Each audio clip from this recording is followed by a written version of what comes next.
आज स्टार्ट करने वाला हूँ क्लास 12 की फिजिक्स चैप्टर नंबर 2 पार्ट है 2 मेरा। आज इस पार्ट में हम लोग पढ़ने वाले हैं गॉस की प्रमेय।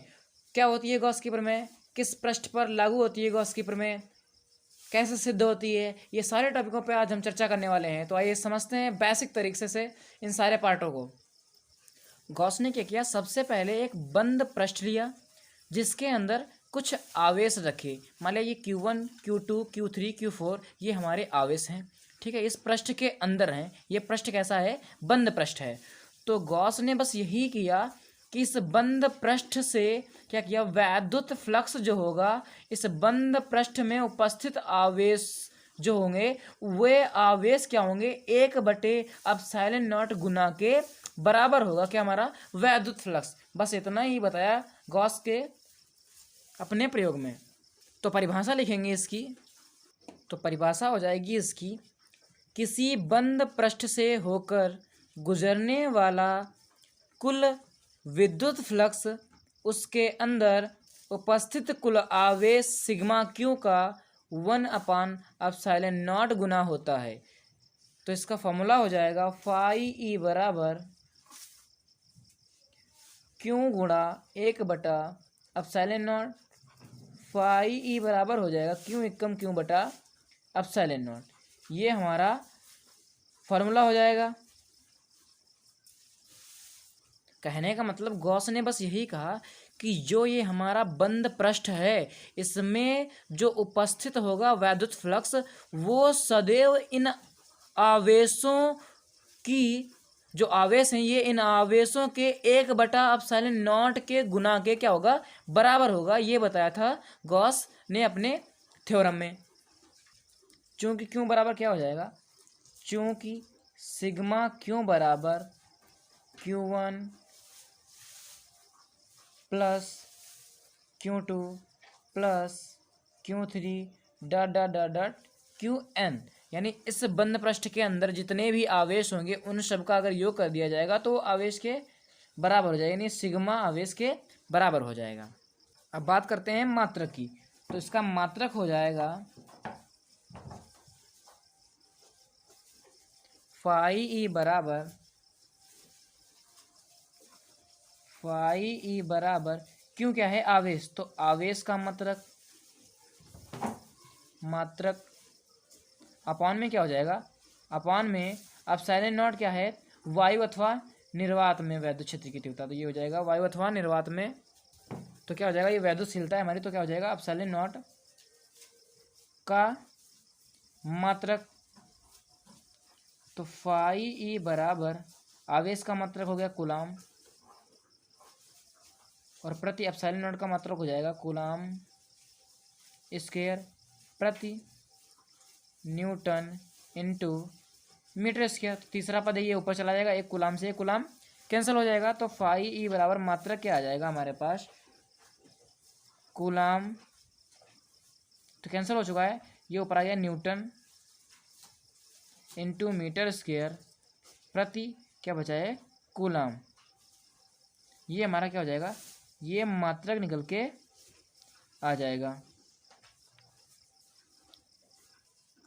गॉस के नियम की उत्पत्ति कूलाम के नियम से, अर्थात अब गॉस के नियम की उत्पत्ति करके दिखाएंगे कि फाई ई जो है क्यों बटा ε0 के बराबर होता है या नहीं होता है। तो आइए समझते हैं।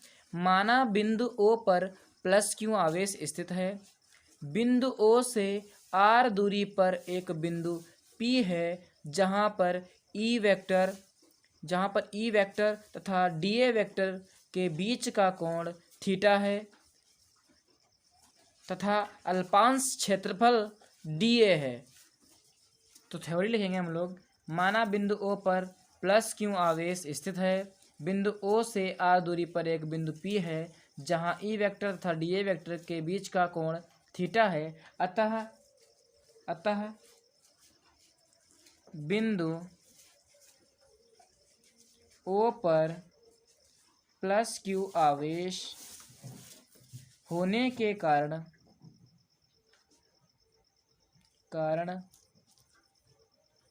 वैद्युत क्षेत्र की तीव्रता बराबर क्या फॉर्मूला हो जाएगा, E बराबर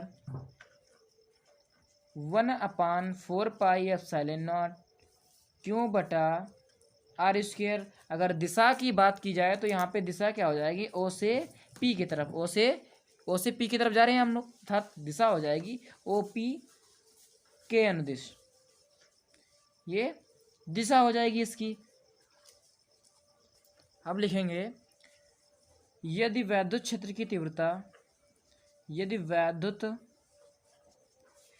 क्षेत्र की तीव्रता ई तथा क्षेत्रफल डी ए के बीच का कोण थीटा हो तो वैद्युत फ्लक्स बराबर, वैद्युत फ्लक्स बराबर क्या फॉर्मूला हो जाएगा, फाई बराबर E into D A cos E into D हो जाएगा।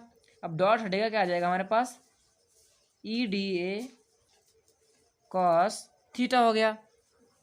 क्षेत्रफल अल्पांश में दिया है तो वैद्युत फ्लक्स भी क्या होगा, अल्पांश में ही होगा, था डी फाई ले लिया जाएगा।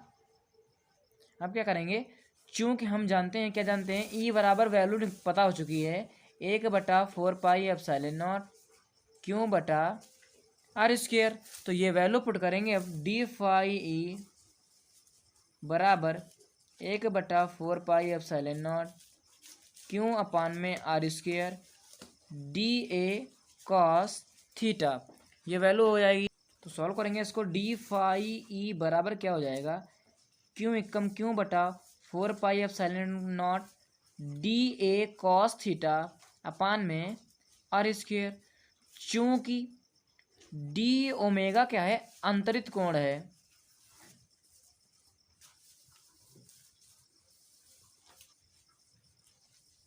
आंतरिक कोण है, तो डी ओमेगा बराबर क्या हो जाएगा,